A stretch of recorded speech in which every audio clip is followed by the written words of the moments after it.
ஒரு பொண்ணு என்னை ஏமாத்திட்டாங்க, எனக்கு நியாயம் வேணும், ஷீ இஸ் பிரெக்னன்ட் வந்து நிக்கிறாங்க.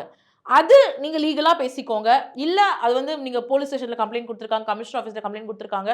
அதுக்கு லீகலா போறது இட் இஸ் டிஃபரண்ட். ஆனா, நீங்க எவ்ளோ அளவுக்கு ஒரு ஆண் இப்போ ஒரு பொண்ணு அத பண்ணுதுன்னு வச்சுக்கோங்க. ஒரு பொண்ணு அவன் ஹஸ்பண்ட ஏமாத்திட்டு, இன்னொரு பையனையும் ஏமாத்திட்டு, அந்த பையன்கிட்ட பேசுற வீடியோ. "ஹாய்டா புருஷா, எப்படிடா இருக்கேன்னு" கேட்ட ஒரு வீடியோ இந்த மாரி ரிலீஸ் ஆகுது. இந்த மாரி ட்ரெண்ட் பண்றாங்க. அதுல வந்து நீங்க என்ன கமெண்ட் பண்ணுவீங்க? என்ன கமெண்ட் பண்ணும் சமூகம்? "இவள்லாம் ஒரு பொம்பளையா? 2 பேர ஏமாத்திட்டா. இவ ஒரு அப்படி, இவ ஒரு இப்படின்னு கேரக்டர் அசால்ட் பண்ணுவாங்க. ஆனா, அதையே ஒரு ஆம்பள பண்ணும்போது, அவரோட ஃப்ரெண்ட் சிஸ்டம் வந்து சப்போர்ட் பண்ணுது. ஆனா, எந்த ஒரு பொண்ணுமே 2 ஆண்கள ஏமாத்திட்டு, முதல்ல சோசியல் மீடியால வரவே முடியாது.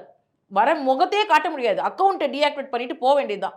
அப்புறம் உடனே வந்து இந்த பொண்ணு இவ்வளோ பேர ஏமாத்திருச்சு. பொண்ணுங்களே இப்படிதான்னு சொல்லி டிஃபரெண்ட் மீம்ஸ் போட்டிருப்பாங்க.